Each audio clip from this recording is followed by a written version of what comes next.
Good stuff. Okay. Still cold around here, so I've still got the heat running. So this is Wu Man Chu. So Wu Man has been chewing on some things, gnawing on universe, twisting out information. Go to reveal a method, reveal some names, or disclose a method, reveal some names, and abuse some personalities and come to some conclusions and decisions here. So I had a talk. Okay, so I made the video about the end of Wu and the previous one, two, and Bix Weir apparently watched one of them. And Bix had said in an interview, I think it was with Jean-Claude, that he was of the opinion that it's like, UFOs, you know, we've known about them, we don't care about them, it's not going to be a big deal when the US government comes out and does this reveal of stuff in June. And, you know, I was sort of shocked because I thought my view here of it being a rather disconcerting event would have been pretty generally accepted, in spite of the fact that the powers that be and the media have been playing down UFOs and all that kind of stuff and ridiculing them for 80 years here. Nonetheless, there is still a certain level of emotional tension, and around that emotional tension I thought was so key, or that it was so key to so many areas within our social order, that if that emotional tension were to be disturbed, then it would disturb the social order in a much greater area, much greater range, and a much greater depth, much greater magnitude than Bix did, obviously. And so it's like, okay, I wanted to validate this. I was thinking, all right, maybe I'm wrong. You know, maybe, because I'm old, I'm disconnected. You know, I'm not connected to these younger generations. So I'm not aware, other than through sampling, software sampling and language analysis and so on. I don't have a lot of personal contact in order to get a broad enough view of younger generations' general opinions, right? So I thought, okay, maybe I'm wrong on this. Maybe these the millennials and other generations are not going to be impacted the way that I personally would, and I think people from my generation will. As we finally get through this barrier that's been in front of our lives all of our lives, right? And that we've had to live with this barrier of this knowledge we weren't supposed to have, and it's only been recently, like in the last 20 plus years, that there's been a general discussion in the mainstream, or in the main body of society, not the mainstream media per se, but within media, within the movies certainly, but within society, where we've been discussing the idea that there was a barrier to knowledge. Before, the barrier to knowledge had simply been denied. Oh no, you're full of it. You know, no such thing as UFOs. You're crazy. Now we get to the point where we realize that, well, that whole thing, that whole 40 plus, 50 plus years of concerted effort was concerted effort to delude the population.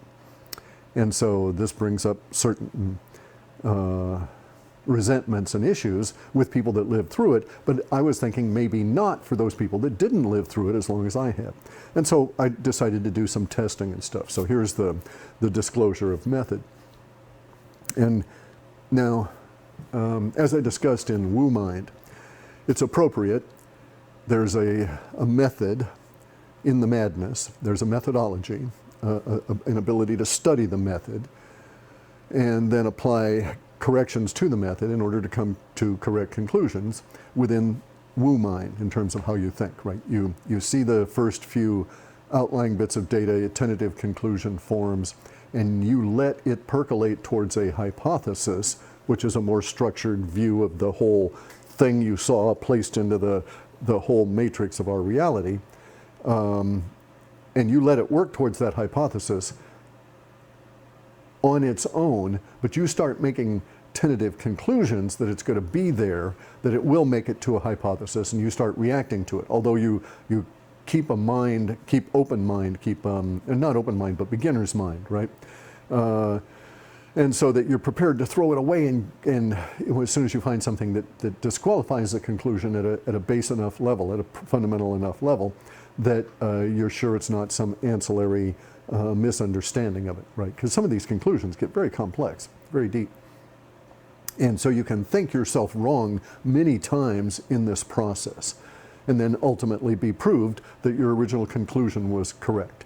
So I saw the Chinese government people reacting. I saw one report.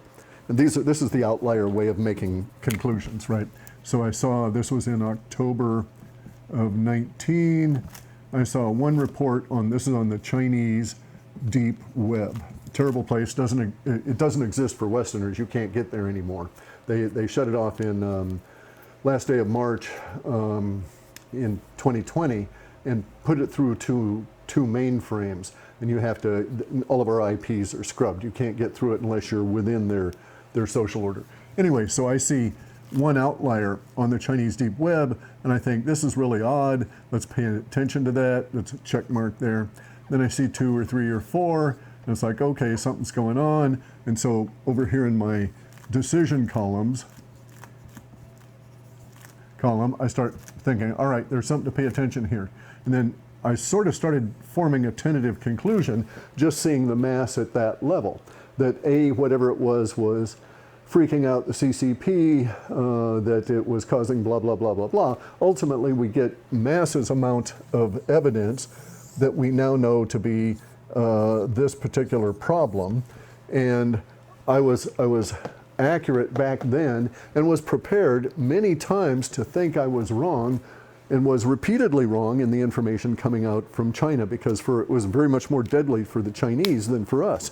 I wouldn't have freaked out so much if so many Chinese had not died so early, because the Chinese died because they're vitamin D deficient to a huge level, and sun avoiders culturally. And so I did not have this information to the extent that I needed it at the time that I first got these indications, and so I was understandably alarmed that this bioweapon that had leaked out of the and had affected us, the species, would be a real issue, right, for me. I didn't realize it was weak against vitamin D. But it's appropriate in woo like that to make a conclusion in a small number of things. If your mind jumps to that conclusion, there's sometimes, because our minds become really good at making patterns out of specific things, the more we focus on them, that in fact that's what we call training or college, right? They teach you to focus your mind, theoretically. They used to anyway. And you could sharpen your analytical skills and your pattern making skills and your pattern matching skills, and you would focus them in on a particular discipline or area of interest. I don't have a particular discipline or area of interest. I like lots of stuff. So anyway, so I was looking at this stuff and I formed a conclusion, and then I was prepared to dump it, discovered I was wrong in many aspects of it, but correct about the initial conclusions, and then we arrive at this end result where I'm not been affected by it. No one that has understood the protocol and stuff I put out has been affected by it. My relatives are safe. Some of them are idiots, and they're taking the response because they've been socially sold into it, even though they're 100% safe and immune because they're gulping the vitamin D. But nonetheless, so this was a validation of this method of woo mind, if you will. Now, one of the things I apply this woo mind to is indications like Bix's response to my suggestion that we're going to go through some terrible overwooing, all right? He doesn't think it's going to be that bad. And so I wanted to validate, was I correct, or was I missing something that Bix has picked up on? And probably both could be true. I could be correct in the main and still miss lots of stuff that Bix has picked up on. That shit happens all the time. Anyway, though, so I decided to, and this is where I do my disclosure of method, I decided to do some sampling, okay, to do some tests. And my contention is that the the fracturing, the first big visible sign of overwoo will be seen within our what we think of as our academic institutions, and not so much into government. Okay, so in other words, we're talking about a situation here where in June the government's going to release UFO information. They're already doing it, all right? DNI Radcliffe is releasing information saying, boy, we've got some spiffy stuff. We've got stuff coming from the US Navy about these drones, which may or may not be tic-tac shaped or controlled that way, but it's all classified and so on. And then there's the ones before that, the big tic-tac drones, the 40-footers, what I think of as the floating RVs, because that's just about the size of a 40-foot diesel pusher. You know, so maybe that's what it is somebody from, you know, someplace coming here in their RV saying, okay, hey guys, you know, I need to dump this waste tank. Where do I hook up? Anyway, so I'm curious about this. What's going to happen when the government officially announces that there are UFOs and that we can't do anything about them, they're superior to us, and we don't know where they're coming from, and they're not natural phenomena on the order of, you know, lightning bugs or butterflies or something, right? They're not a life form that we deal with that way, that they're actually hard material, you know, and they cause our energetic systems, radar, etc., to pick them up. And so we got a real issue here is basically what the government's going to say. Okay, now government's going to get a big relief out of this, a huge relief, and it's going to save us tons of money the minute that they do this, all right? So the tons of money comes because they're not going to have to support the secrecy to the level that they used to anymore. And that's expensive stuff. So a lot of that'll go away, just as an aside. But I was worried about the impact. I'm still concerned about the impact on the social order because of many different reasons. But I was under the impression that, or I had come to the conclusion that our academic institutions, the colleges, et cetera, et cetera, et cetera, that are being the focal or being the ultimate source for mainstream media and are being promoted, pimped, and promulgated as ultimate sources would be the ones that are going to cause or not cause a large-scale or widespread reaction to UFO information. Okay, so follow along on this. The media has been for years having to validate all of their wild-ass shit that they poke out there, like CNN saying, you know, you can't determine the sex of a child at birth. Anyway, so they you know, and how do they back it up? They back it up with wild-ass people that are academics that later on go into government, like our new Secretary of Health, whatever his name is, right? Man, and that is a guy who's got to clean up his act because he's looking really terrible. Anyway, though, so all these people are academics.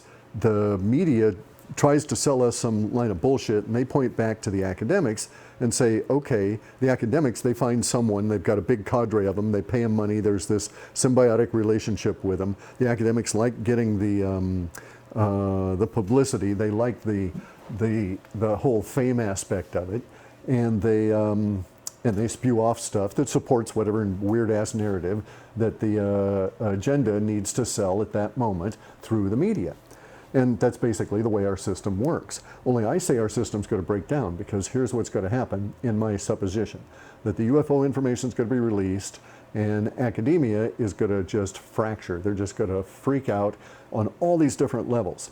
And that freaking out itself will be the reaction that the mainstream media is going to bounce back and put back to us. They will not be able to disguise the freak out aspects of it in the language of the academics that will be reacting to something that is going to destroy their whole paradigm. Okay, their whole structural paradigm of their reality is going to be gone. And so mainstream media is going to reflect back to us academia's discordant, disruptive thinking, okay? Their reactive mind. So when this occurs, we're going to get conflicting messages all the hell gone. This conflicting messages and the reactive mindset coming out of the academia is going to promulgate through society, causing the effects that I had said that would occur. Okay, so that's the premise. So in order to test this, I set about, and over the course of many days, worked out a, this is disclosure of the method, I worked out a linguistic test. I chose to use a linguistic test in a particular way after talking with David Morgan. I'd asked him about his impression of, was Bix right or was I right? And he's my age, so he's in my generation, so he sees it my way. We share that same generational concept as to what may or probably will occur as a result of the space alien reveal. Anyway, so I write out this linguistic test, and I'm going to test academics to see how they're going to respond, right? Because I know that we're not going to get a situation of, we will at some point get the media, the mainstream media, going to government and wanting some kind of validation from government about all of this, right? And I think they'll probably go to military to try and reassure us all, and the military will want to put out a reassuring message as they put this thing forward. So we'll be faced with probably military and then academics, long before you get politicals up there, because the politicals won't want to say anything to piss off anybody. They'll be starting to react on their own. They're going to have their own visceral responses, and they're going to come in and say, and so many of them won't want to say anything. There'll be the grandstanders, right? The guys that are going to jump up and down and want to make a big splash right off, and we can dismiss them because they'll go away in a few days. And so as this media plays out, as the media circus plays out here, we'll be left with a running tale, a running narrative formation, crafting that we'll be able to watch through the language that they'll be putting out through the mainstream media about the information that the government has released or has leaked out, et cetera, right? And within that information, the vast majority of the structure of the narrative will come from academia. Military will be over here saying, be reassured, we're going to do every fucking thing we can, but there's nothing we can do. There's much they can do about it, right? but they're going to do what they can, and they're there for us. So, and that's good. I mean, this is the good reassuring message we need to get out.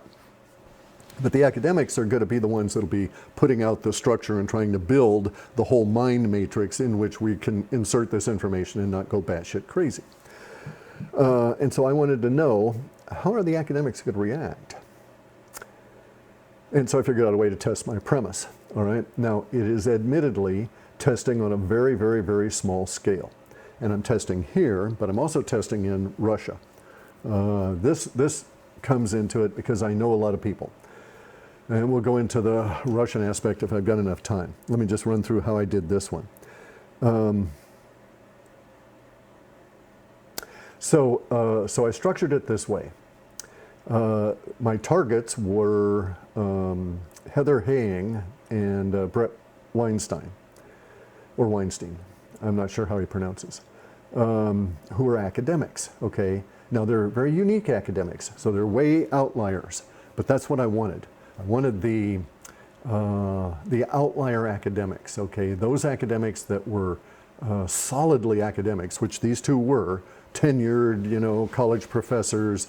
They got into a big kerfuffle in Evergreen State College, fighting Antifa, going batshit with wokeism, running around trying to kill them with baseball bats and shit. About the same time Antifa was trying to kill my dogs with baseball bats when I was walking them on campus there.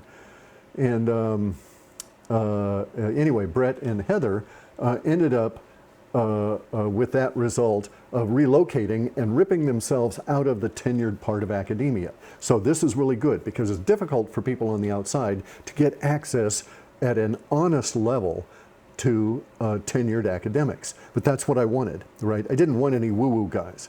We know how they're going to react. They're going to be jumping up and down, hooray, hooray, let's get it, or whatever, right? Or, anyway, they're going to react in their own ways. But anyway, so I wanted some tenured academics, even though they're not tenured anymore. And they're very accessible because they've got this podcast where they discuss evolution, right? So these are two evolutionary biologists. And so now you can play this sample game, which is what I was doing. I was sampling their reaction. Now, so in this sense, this is like unauthorized live human testing, right? And now I paid them because it was done through a super chat. And you can see this, it's on there, it was done yesterday on Saturday. Go to the Q&A where they answer all the questions. It's about maybe 15 minutes or so into it. It was a question from that day. It's the very first one. And the question starts off with the U.S. Navy is releasing UFO info. And then it goes on to say, you'll hear it if you wanted to go and look at it. But I go on to say that the mere presence of UFOs opens up the possibility, or opens up evolution as it's applied to humans, to question, okay? And I didn't go into anything, it was like 4 lines. It's expensive to do a super chat, put a lot of words in there. But so I said that, and then I said that there's recent climate studies have stated that there's never been a time in Earth's history of long enough duration that was clement enough for proto-humans to have lived without technology of clothing, fire, and shelter. Okay, that's my conclusion. I've looked at the climate studies. I can go into those. This is where the Russian aspect comes in. And there's this, but in any event, so I put that up there. And then I said, are we escapees from the lab, or are we abandoned, right? And so instantly, instantly, I wasn't prepared for that kind of a reaction, and this is why I later sent email to people saying, the results were not as favorable as I might have thought, because the instant reaction was that that was bullshit. That climate studies showed there was never a place in time long enough on Earth for humans to have evolved. And I don't know that Heather really thinks about this, right? In terms of, I don't know if she thought about it or if she was reacting from some inculcated knowledge base, and so. But it doesn't matter. The instant visceral response was bullshit, and then she goes on to tear down the arguments, and we're not engineered by space aliens. I presume. I had to rush out of the house because of the issues with the bear and the stuff here while that was going on. But I did hear her say about the bullshit and so on. And that's all I wanted, was that instant visceral response. I wanted to know, and I validated it, okay, because she's not in my generation, right? They're not in my generation. They're down there with Bix and probably most of you guys. And they're your instructors for most of you guys, right? In terms of they would be your college professors. And the reaction was instant. It was visceral, that is to say, it came from her gut. That means it's extremely powerful, and it's deeply inculcated, and it was not merely dismissive, it was extremely antagonistic. You could see this in her face, in how the muscles moved and so on. As a martial artist, I've spent a lot of time looking at people's faces very closely in contention. So many people wouldn't recognize this, but if you do 30 or 40 or 50 years of martial arts, as I have, I started when I was 11, I'm 67 now, you have much contact with many, many, many people at a level that a non-martial artist will never achieve. All right, this because martial arts are very intimate, because you're fighting someone, you're face to face, you're in their face, right? So you get to the point where you learn to read people at levels that non-martial artists will never, ever, ever achieve. You can have a good detective, and a good detective can see all kinds of things, but a martial artist will catch much more stuff because they are intimately involved in what is a very intimate, in fact, it's probably as primal an intimacy as you can get next to sex. And that is contention, that is fighting at the level that martial artists do. And so the my reading of her face was, okay, boy, we got problems. I love her. You know, she's just great. I love Heather, right? I piss her off all the time. It's just my annoying personality. All right, so I annoy people, and I know it as a schizophrenic. I have a tendency to approach life in a specific way that most people, even the more advanced normies like Heather and Brett, won't appreciate. They just don't grasp.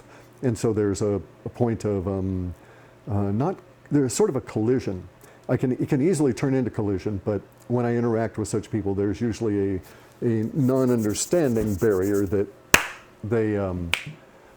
that causes miscommunications and so on. So this method of sampling was just perfect because I was not involved. Yeah, they know my name and stuff, but that's not really an issue. She reacted. She had to react because of the super chat aspect of it, and that's all I wanted. So so my thinking was that this indeed will be a big deal as this information is going to come on out, because it's going to corrode the mental constructs of all of the academics, and will alter all of academia forever. And the first generation that will have to deal with this is not going to do well with it. They're going to have their own body level reactions continuously, and it's just going to be very ugly. See, here's the issue. Okay, so academics support the mainstream paradigm. The academics have a tendency all through history. It's sort of a racket. Academia gets to the point where they tenure a professor, which theoretically gives them the freedom to pursue things that are outside the bounds of normal thinking, and gives us, and supposedly the idea is that tenure causes a situation that incentivizes innovation. Problem is, by the time most professors get tenure, their minds are no longer in flexible mind state. They're more into crystallized knowledge. So they're good at teaching, but they're not really necessarily good at original thinking at that level. Most inventions are made by young people, where the mind is capable of leaps that the older people we just don't do. So anyway, so tenure produces, in my opinion, a loss of innate, inherent curiosity at this deep level that drives you to become an achiever. Continuously, right? And so you're older, and you're not doing the kind of things you used to do in your youth, where you made the great breakthroughs and so on.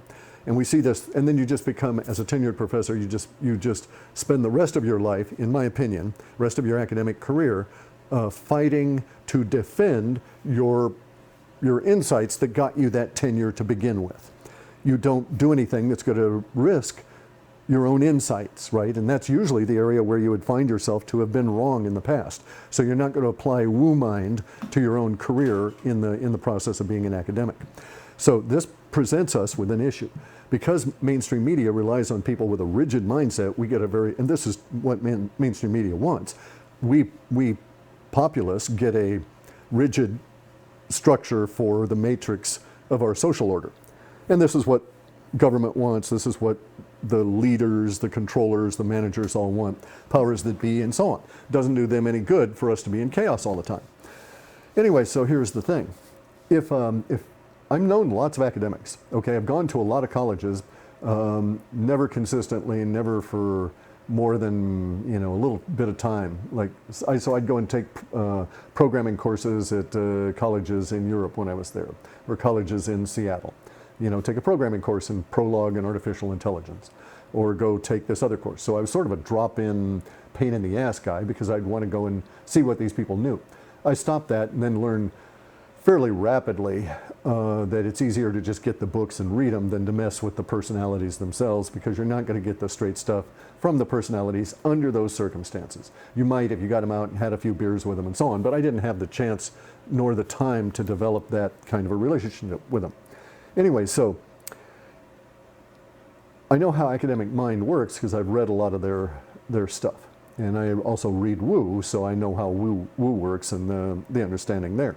But it's my contention that future archaeologists, if they came here to Earth after all of us guys are dead and our civilizations are all destroyed and there's nothing here the way it is on Mars, and there's just remnants, just debris and then junk and piles and ruins and skeletons and statues and that sort of thing. if future archaeologists come back here and sample Earth, they're going to find a really interesting thing, which goes right to these two academics, Brett and Heather, because they're biologists, and they deal in this subject. And this, let's just say that we've got, this is phyology. And this is a method of thinking about what they call clades, okay? This is just a way of diagramming it. And so if, this is gonna be really crude, but this is a truism in a pattern matching, as I was saying earlier, relative to Woo mind. If you go through and you look at the clade diagrams, they will show that, you know, there's a branching point, right? Where, let's say this was gonna be dogs. Okay, so this is the tree of dogs, and we start with the ancestor way the hell up there, right? And so this is something that maybe looks like a little shrimpy coyote or something. I don't know. Doesn't matter. That's not to the point of it. But as we go through time, the way that they evolutionary biologists think about this is that we advance the clades. Okay, that clades. That's C-L-A-D-E-S, I think. Clades. Anyway, that's a grouping of related trees here, right? So each one of these can go and branch off and become its own tree, and have a split there and a split there. I'm drawing it very badly, and they're going to get pissed at me for drawing it badly, but I don't deal in this chart very much. But here's the point of it. We see in nature, in fact, with this perfect example, because we see in nature all of these other branches of that particular root right there, and then all of a sudden nothing, and then we get this right here, only this guy right here has variants like that. Okay, it's got so many variants we can't keep track of it.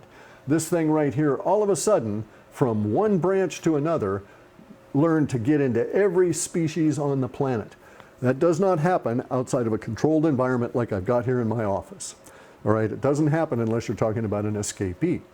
So all of a sudden the branching becomes wild when you intrude. So humans have intruded on dogs. Whatever the hell the dog lineage was, up until the point that humans got involved, it was a regular step by step progression, right? The tails grow longer, or the snout grows longer, or whatever, right? All of a sudden you get humans capturing dogs as puppies and breeding from that point on, and you get Chihuahuas, you get Great Danes, you get a branching that throws that whole chart out of whack. And what was it?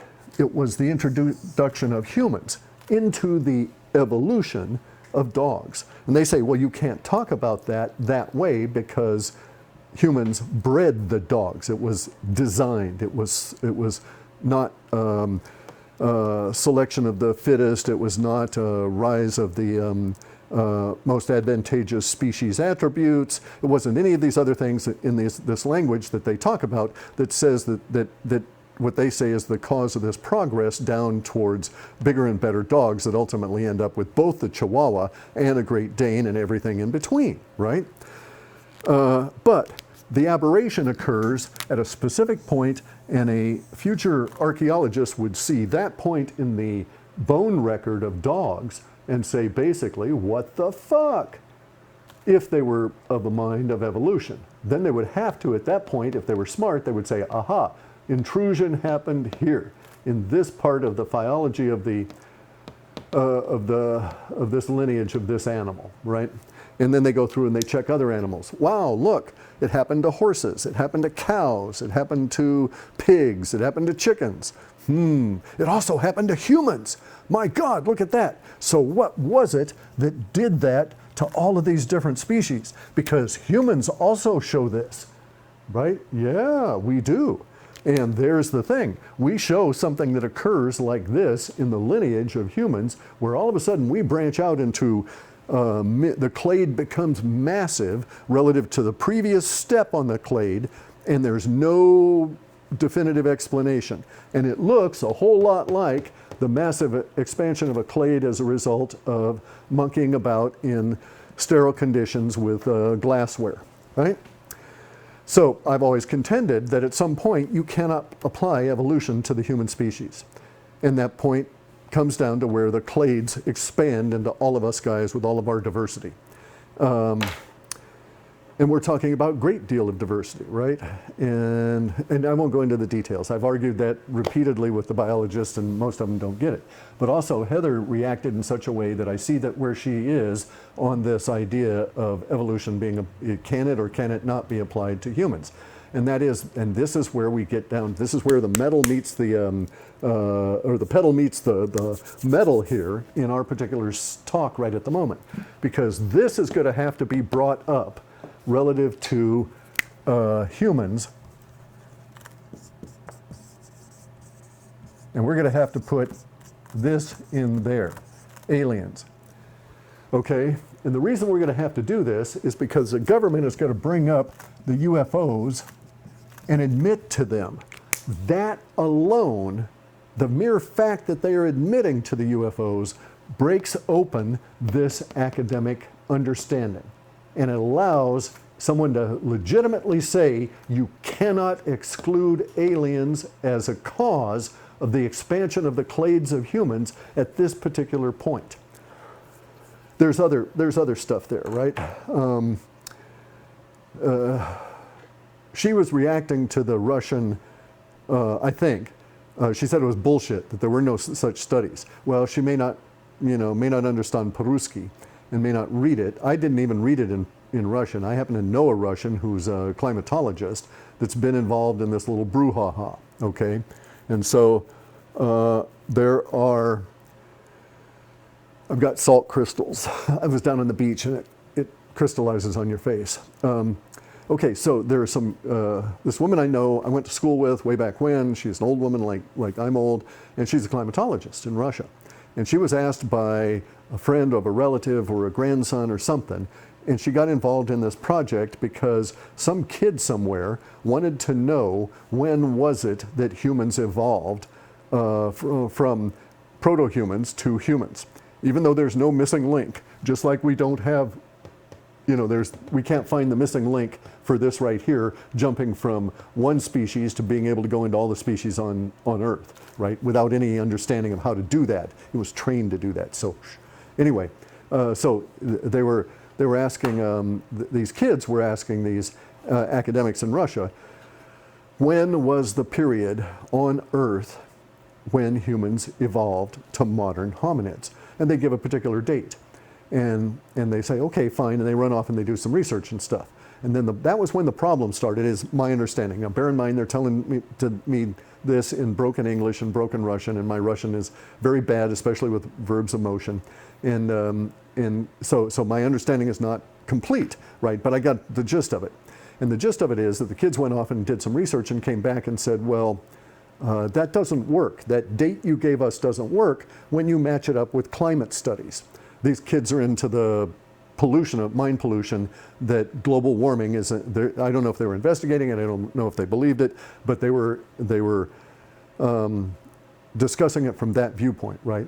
And so they're saying, if you go back to the point where biologists say humans evolved. Now, bear in mind, here's what it takes for a clade to evolve naturally. It takes all of this, right? And you don't have anybody monkeying about with you. And so we're taking the UFOs out of the picture, going back to this kid's question. And this right here was supposedly millions of years, all right? In order for evolution, the advancement of genetics and all that kind of stuff to happen to humans. And then they started thinking about it, and out of that came a formula. And I agree with the formula. I've experimented with it myself.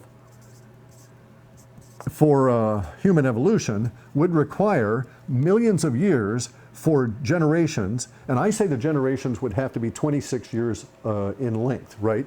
Because that allows a 13-year-old woman, proto-human, to give birth and then raise another generation to that same level. So a total generational length is 26 years for our proto-human. And as far as as far as nature is concerned, the mother could die off at age 26, which we found is frequent all the way into, even most recently, into ancient Egypt.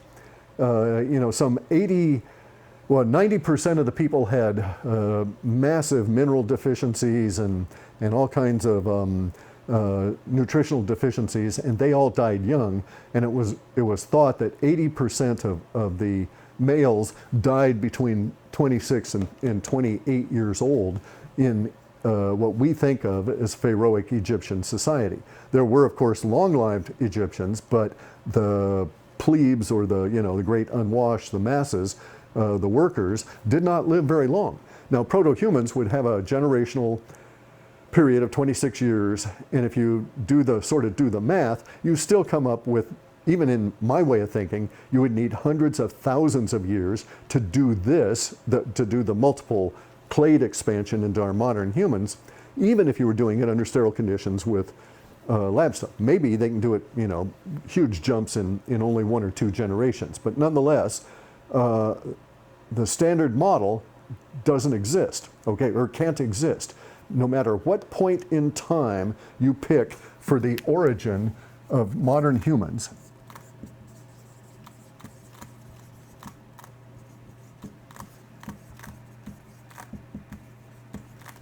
And that's us originating here. That period right there, there is no period of time in all of human history, or all of Earth's history, all the way back, there's no point in time that climatologists can point to where we would find a world in which humans could live without clothing or shelter, even as proto-humans. Okay, so yes, there's chimpanzees that don't need clothing. They've got a different body entirely, but they're not us. There's no proto-human that's ever been shown as a proto-human. We've never found any human that lived without clothing or shelter or fire. It is not possible now on Earth to find any climate in which you can do so for a human life of 26 years in order to be able to breed, reproduce, and get this clade expansion effect over time of genetics, okay? Because you need the time involved, which may be millions of years, of multiple generations of 26 years in order for the genes to sort it all out and advance you. Even if you're doing it on a rapid cycle, 26 years. You start talking about long-lived modern humans, if that were the case, 72 to 80 years, right, they finish us off. And we'd still be potentially able to procreate and so on at that age. But nonetheless, so you would have to have a period of time where this would have to occur, where you would have to have basically conditions where it never got less than 60, let's just say 63 degrees Fahrenheit, okay? Because the human body, and presumably a proto-human that was in development, but the human body goes into hypothermia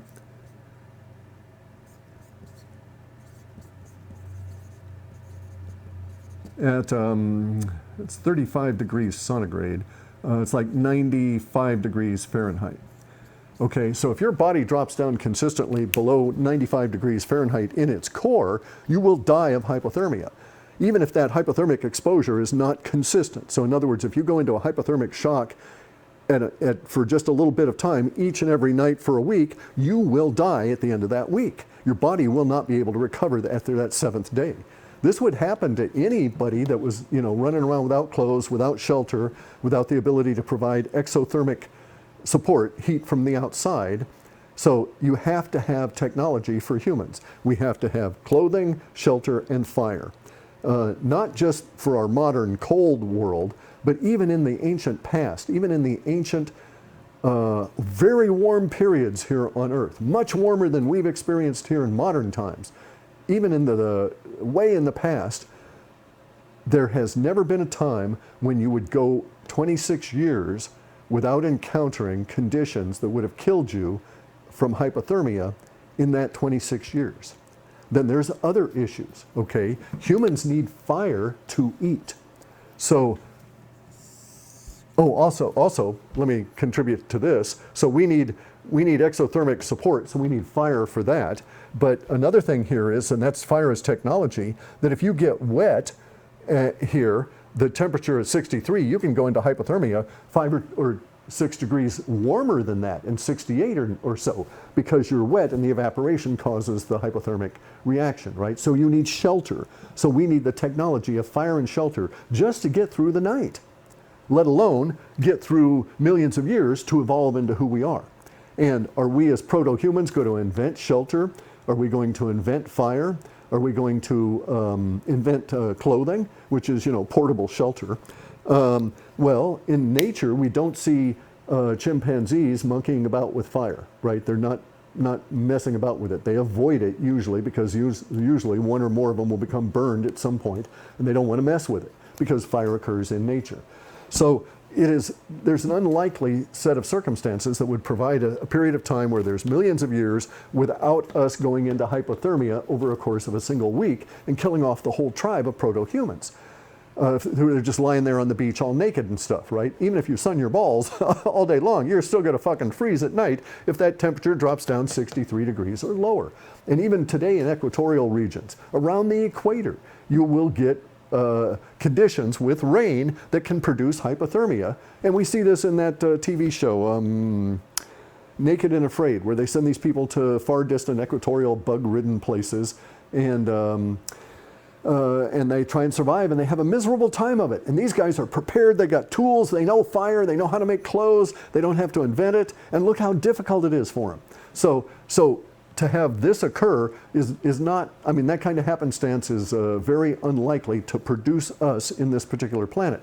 Now, I've got other issues with evolutionary biology because there's a point within the clades of all beings where vertebrates show up. And 85% of the life mass on this planet are not vertebrates. And vertebrates are themselves sliced into 3 distinct groups based around the vagus nervous system in my particular taxonomy. And those seem to exactly show monkeying about in a sterile environment with glassware and petri dishes and shit in order for these things to be achieved. But that's an aside. Continuing on this, about the issue of fire. Humans need fire to eat, okay? Most plants on Earth are not digestible by us. In that sense, we're not native. We can't live in this environment without our technology. And our technology at the bare minimum includes warm clothing, enough sufficient clothing to keep you warm in the coldest nights you're going to encounter. And it's going to require shelter to keep you dry. And then you're going to require fire.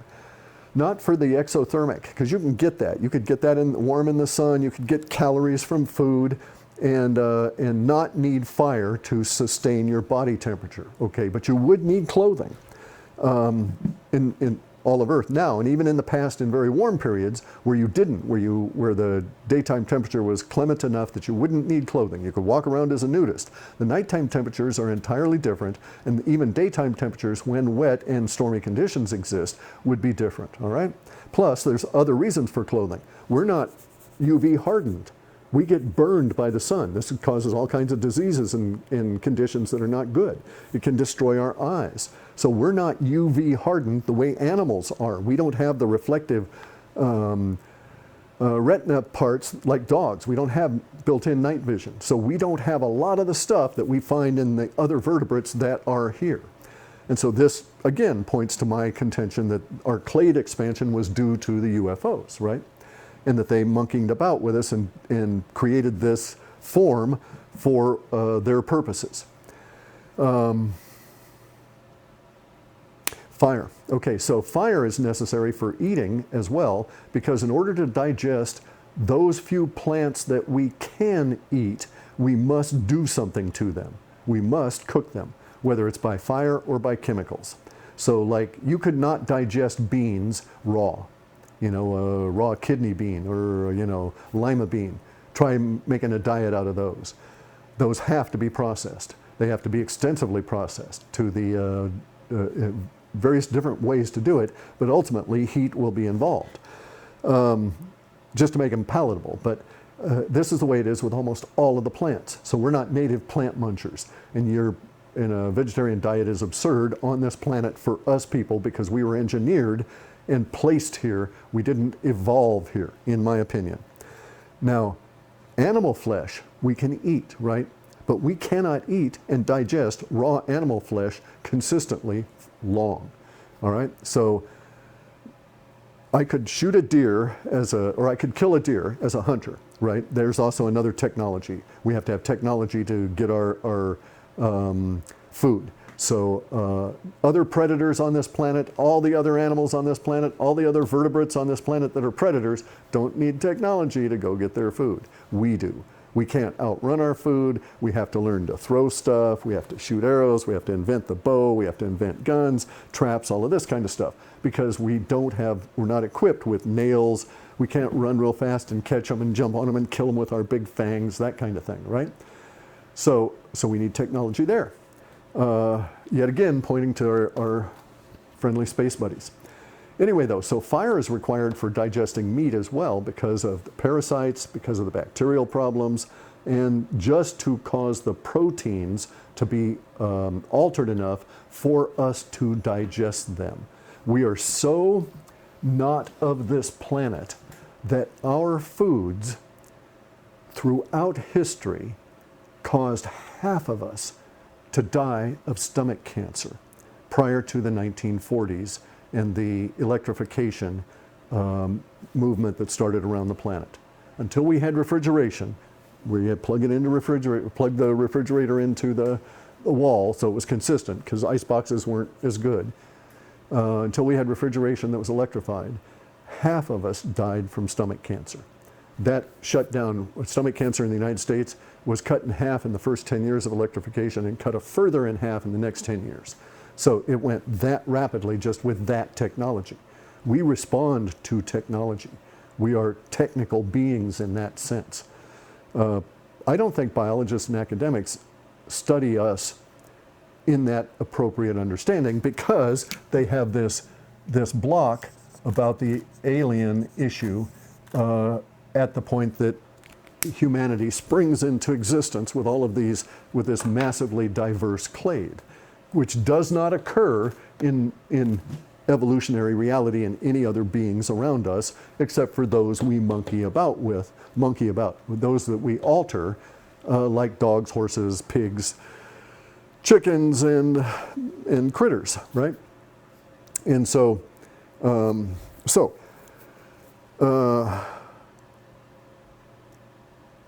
I was curious to see if Bix was right.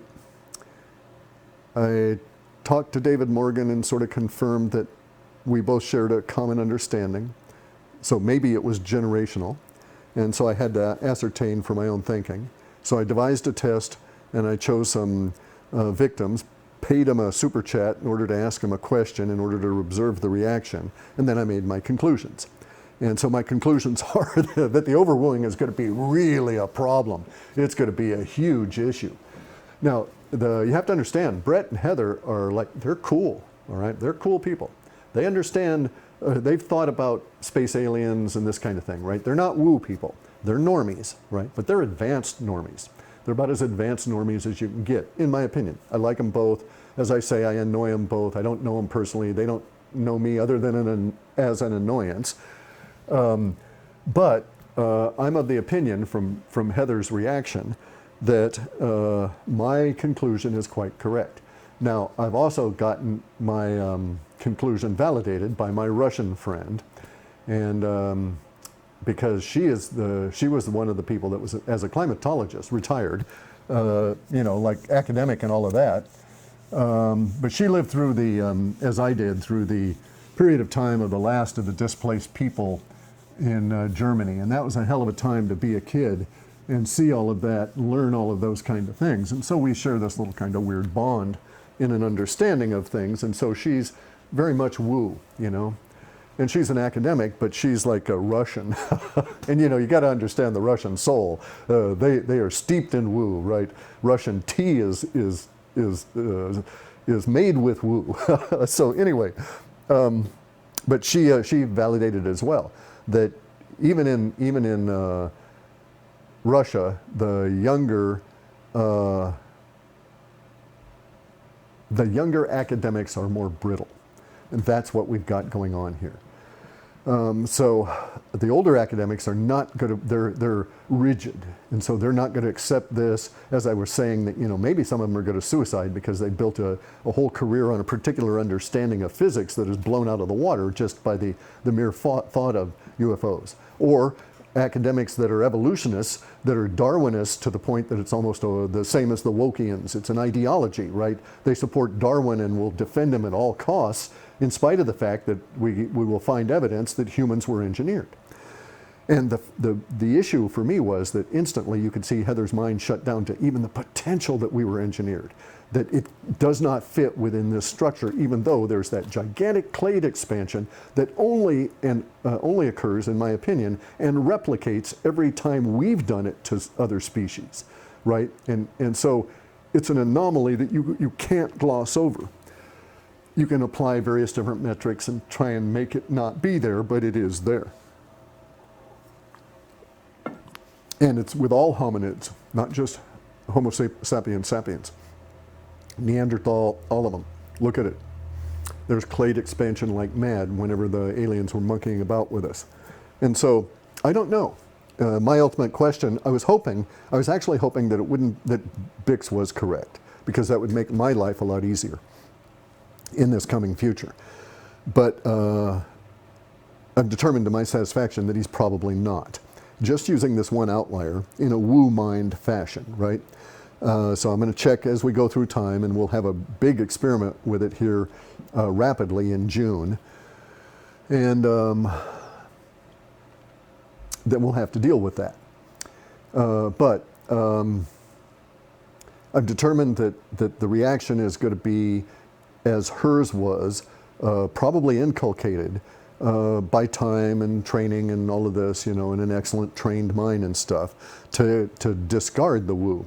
Now, how are they going to deal with an officialdom release? Because academia trusts officialdom and supports officialdom and is in bed with officialdom, and they all bond together around certain subjects. And this is one of those that they're going to have to reconcile, because part of the officialdom is going to come on out and say everything we knew about physics was wrong. Probably everything we knew about evolution, or everything we knew about evolution, is certainly now open to re-discussion, re-examination, new PhD papers, all of this kind of stuff, just because aliens are now officially admitted as a potential, a possibility, a probability, because we've got physical evidence of UFOs that we can't explain, that are intelligently made, obviously crafted, and also driven, driving around. And so there we go. The social order will, though that social order that is dependent upon the academics, the officialdom, and so on, is going to go into this overwoo. It will be as bad as I thought, if not worse, because I expected something different, and I was kind of like taken aback. But even though the results of the test were not good, it's going to bring up the issue of what they call the MRCA, most recent common ancestor. And that's the way in which they build these points on the clade that branch off, right? This being is thought to be the most recent common ancestor for these two types of coyotes. One of those coyotes is thought to be the most recent common ancestor for this kind of a dog, a proto-dog, right? And that proto-dog is thought to be the most common ancestor for all dogs. It doesn't work that way. So anyway, but we're going to have to examine that relative to ourselves. We're going to have to actually open up the idea that Darwin was correct about evolution on this planet for those beings that are of this planet. And although we are born on this planet, we are not beings of this planet. We are beings engineered for this planet with our technology. Take our technology away, we all die. Fairly rapidly, even. So that's why we got to get really good at this technology and get even better at it, because we've got advanced conditions that we need to deal with, and the ice age is coming on us pretty quick. And it's going to be really a strain on all of our thinking and resources unless we become adults, throw away our inculcated and trained in paradigm supporting objections and simply open up to the idea that with UFOs we are now in sci-fi world, and it is necessary that we understand that in sci-fi world it's woo, it's observation, it's conclusions, but observations and conclusions only last as long as they last. There's no rigid paradigm because we're discovering. We're in the process of discovering what is reality, because so much of it has been hidden from us, with all of officialdom hiding all of these things, many of which branch off from the idea of UFOs. Real human history, what happened in Antarctica, what they're finding in Antarctica, the giants here on Earth, that, you know, where are the clades of all of the giant people that the Smithsonian threw into the ocean off of Catalina Island for over 10 years in the early 1900s. They paid, the Freemasons were paying people $1 a sack. That was huge money, because they were talking giant fucking sacks of bones weighing 300 and 400 pounds, because the femurs were so big and so on. And they threw these off the shores, off boats, off the shore of Catalina Island, just so that it wouldn't be shown in history anywhere. So anyway, that kind of stuff, right? All these kind of things will now be open and being discussed, and they'll have to be addressed by academia, because now academia can't come in and say, yada, yada, yada, you're full of shit about UFOs. Now we can come on into academia and say, hey, sit on it and spin. You know, UFOs are flying around, we see them, our lying eyes are telling us that you're full of shit for denying the potential that UFOs caused us, and that you're not going to advance in a career, you're not going forward with the rest of the species if you maintain the idea that humans are a naturally evolving creature here on this planet, of this planet, absent their technology. And so if you take our technology away, how do we survive? How could we have evolved? And ergo, did we evolve? I say not. Anyway, so the lateral branching of the clades and all of that stuff, the signs of genetic experimentation in ourselves, in our genes and so on now, and the speed with which we're able to do the same kind of clade expansion into those animals all tell me that we're going to have a real problem with academia relative to the idea of UFOs. Now, one last thing, I got to shut it off, it's been too long.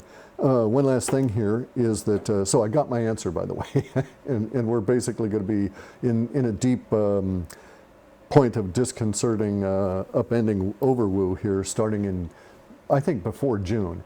But the real impact will start in on June. It'll take us a while, right? So they'll announce it, and then it'll take a few days for it to start sinking in, and then people start thinking about it, and then they'll start getting that wide-eyed look and start freaking out. And paranoids are going to really get really interesting. Anyway, so new subject here, relating to how tired I am hiking up those alpine hills on the new property and getting that place set up, right? Bear in mind, I've got to do it through this process during this time of Overwoo, so it might take me 5 or 10 years to get this thing structured out there. The magnet motors, we've come into some interesting patents that were British, and we've got some patents that were, or patents in the British system produced by a Mexican guy, but also patents that are in the British system that were produced by a guy out of, I think, Croatia. Because as I understand it, the original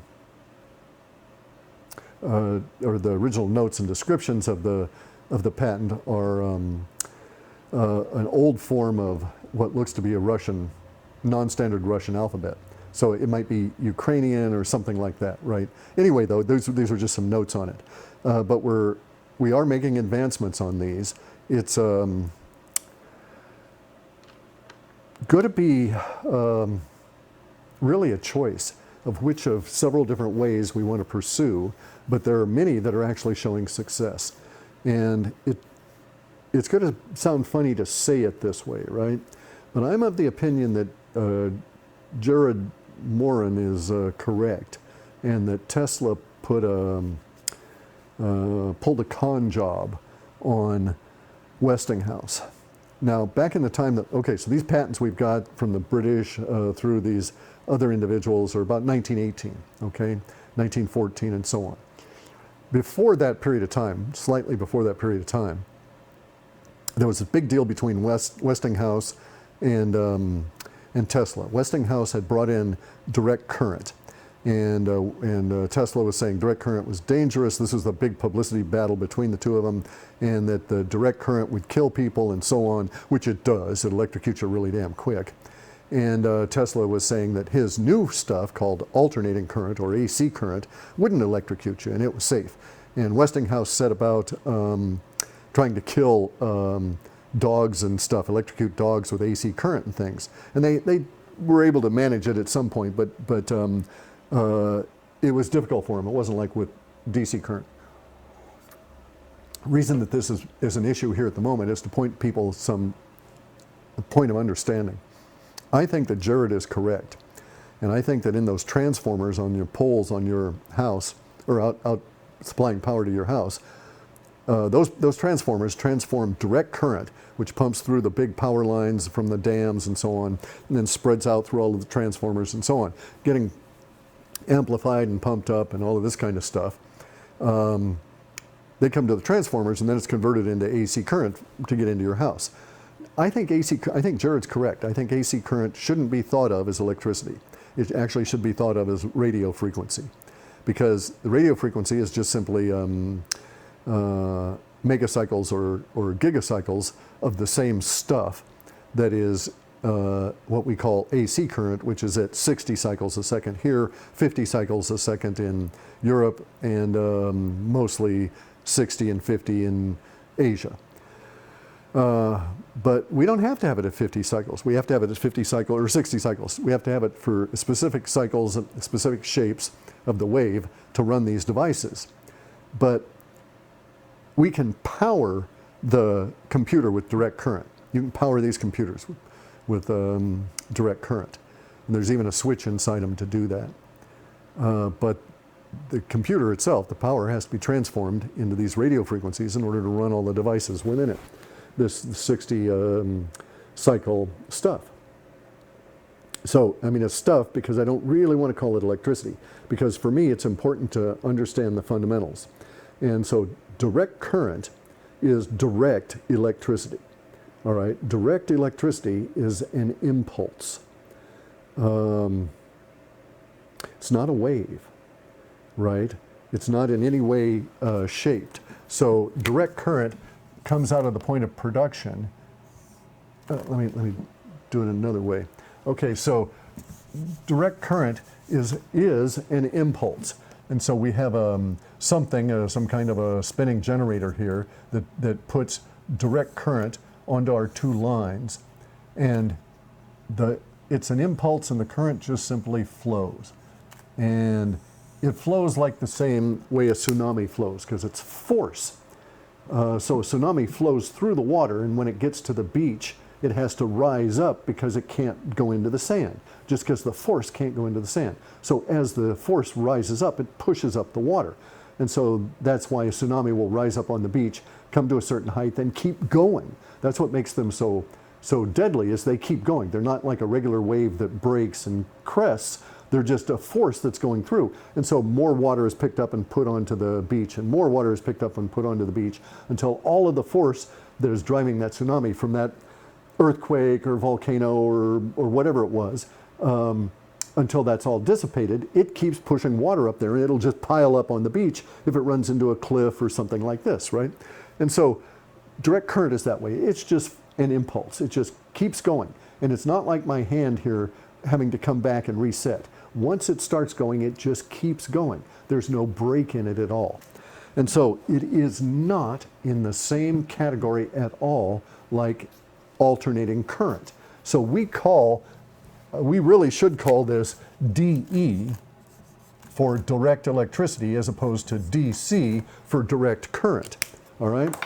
Because it's easy, therefore, to think that alternating current is just this stuff that's alternating back and forth. And that's the way that they try and describe it in engineering schools and electronics schools and so on, or electricity and so on, is that you can't shove a direct current into all of our house wire because the resistance build up and the wire would melt, which is true enough. And so they say what they do is that they allow brief burst of a direct current, and then they reverse it. And so this is alternating current, forward and back, forward and back. So it goes forward and back through the line in your, that leads to your computer or your light or whatever. And then it doesn't heat the line up and doesn't melt it because of that alternating aspect of coming back. So that doesn't make sense in pipes either when you're trying to move water. Okay, it does not work in that regard. So this understanding is a little flaky at best. But I think Jared is correct that alternating current is simply very low cycle radio frequency.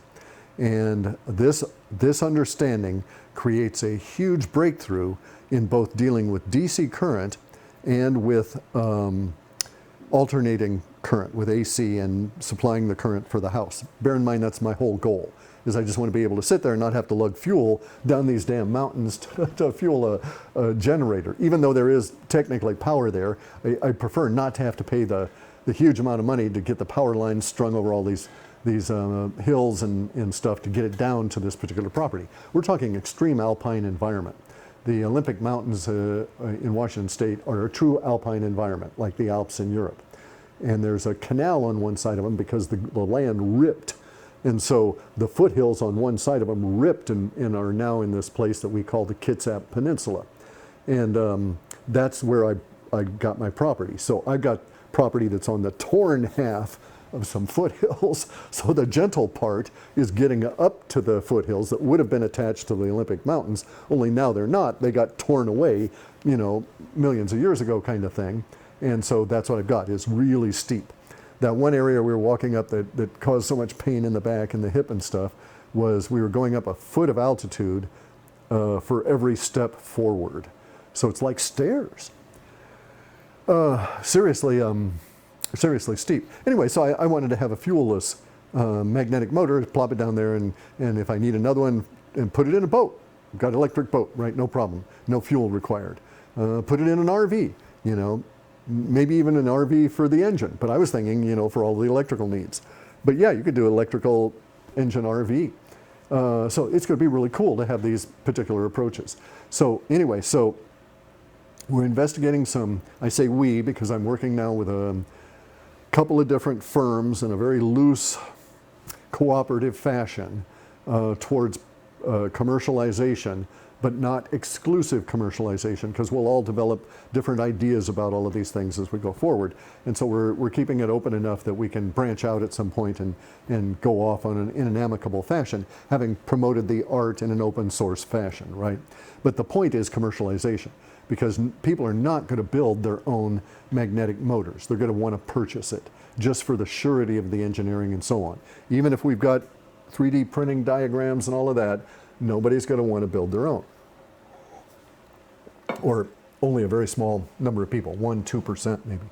So, but we're getting close.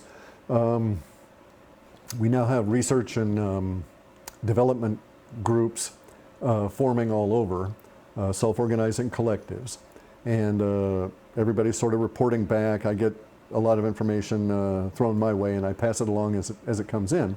And as I say, we are making progress. Hopefully we'll have something to demonstrate fairly quick. By fairly quick, though, we're talking a couple of months. Because we have to redo some of these patents, so we have to rebuild in modern materials and with modern controllers and this kind of thing, stuff that was engineered in 1918 or 1914 or 1898. So that's it for our Wu Man Chew, right? I've been chewing on reality about this evolution thing and what's going to happen with humans when that comes out. I'm expecting it's going to be interesting starting on the 14th of this month with the media, and the language changes will begin then. But the data would seem to suggest that it's going to be about the response to the other clade changing disease issue thing.